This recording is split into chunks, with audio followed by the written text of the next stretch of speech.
You know that voice in your head? The one that narrates your life like a low-budget documentary and absolutely refuses to shut up? We like to tell ourselves that this voice gives our conscience. We think it's deep. We think it's wise. We think it's us.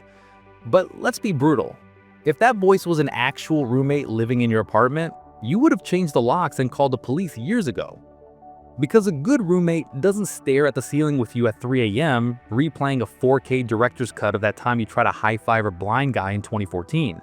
A good roommate doesn't interrupt the first date to whisper, "She definitely noticed that you have spinach in your teeth and now you will die alone." And a good roommate definitely doesn't spend 8 hours a day listing every single creative way you might get fired next week. You think this internal monologue is thinking. It's not. It's a biological anxiety algorithm running on a loop. Neuroscientists actually have a name for it. It's a specific network in your hardware called the default mode network. It isn't you, it's a parasite living in your prefrontal cortex. So let's stop calling it your inner voice and call it what it really is, the roommate from hell. To understand why this guy is such a jerk, we have to go back 50,000 years. Back then, anxiety wasn't a disorder, it was a superpower. See, if you were a chill, happy caveman who lived in the moment and practiced gratitude, you got eaten by a tiger on day one. But if you were a paranoid neurotic who constantly imagined worst-case scenarios, you survived long enough to pass on your genes. Your brain evolved a security guard. Its only job is to scan the horizon and ask, what is about to go wrong? It was designed to detect life-ending threats, starvation, predators, banishment from the tribe. But the problem is, we don't live in the jungle anymore. We live in the suburbs. There are no tigers. But your security guard is still running Tiger Defense Protocol.exe. He refuses to retire. He needs a threat to fixate on. So instead of scanning for predators, he scans your life.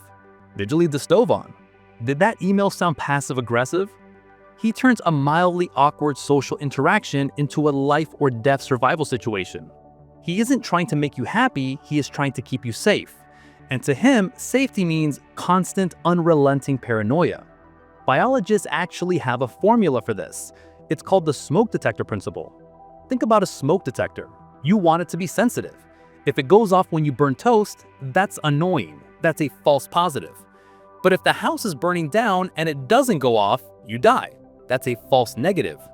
Nature designed your brain to make millions of false positives just to avoid one false negative.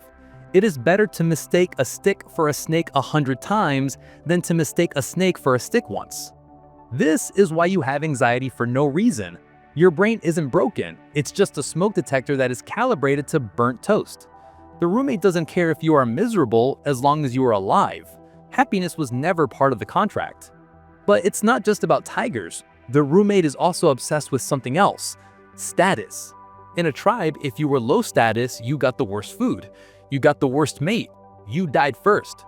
So the default mode network is constantly running a comparison algorithm. It measures you against everyone else to calculate your rank. This is why social media hurts. You open Instagram and the roommate immediately screams, "Look, Dave has a boat. Why don't you have a boat?" It doesn't matter that you don't even want a boat. Your biological software is terrified that Dave is winning the evolutionary game. The voice tells you you're behind in life. Behind who? It doesn't know. It just knows you aren't number one, so you must be in danger. This is also why the voice is never positive. Have you noticed that? The voice never says, "Hey, good job breathing today." You can have 10 people compliment you and one person insult you. Which one does the roommate remember at midnight? It's called the negativity bias. Your brain acts like Velcro for bad experiences and Teflon for good ones. Why? Because remembering the delicious berries doesn't save your life. Remembering the snake does. So the roommate keeps a detailed archive of your failures, just in case you need to reference them to avoid death. He thinks he's helping. He thinks reminding you of your awkward middle school haircut is vital survival data. It's not malice, it's just outdated software. He's a glitchy GPS that only knows the route to misery. The default mode network has one superpower that completely ruins your life: time travel. The roommate can't physically exist in the present moment. He's allergic to now. He's always dragging you backward into the past. That's the regret setting. Replaying old fights, embarrassing memories, and things you should have said. It's his favorite reruns. Or he flings you forward into the future. That's the anxiety setting, imagining catastrophes that haven't happened yet. He writes elaborate fan fiction about how you're going to fail, lose your house, and die alone under a bridge. He's a simulator. He runs a million what-if scenarios.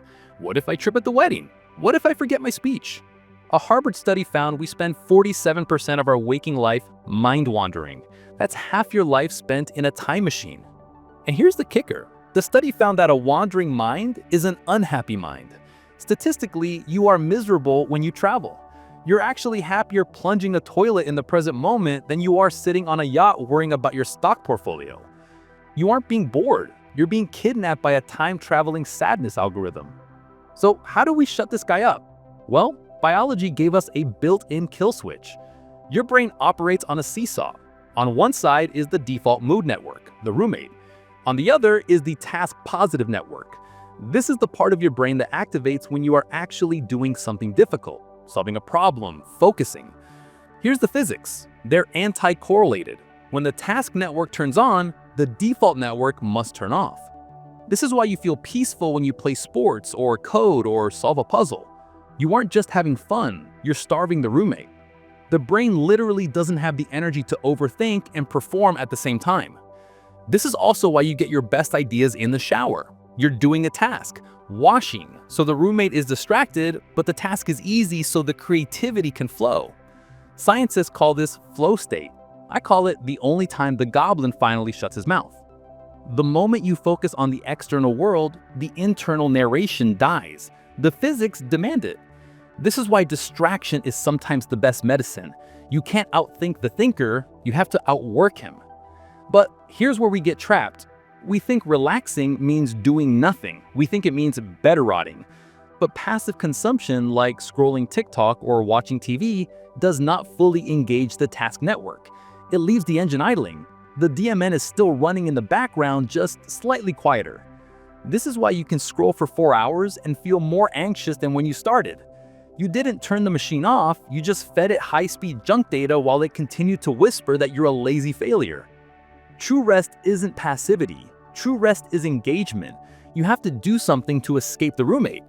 Assembling IKEA furniture is better for your mental health than watching Netflix, because finding that missing screw requires 100% of your brain.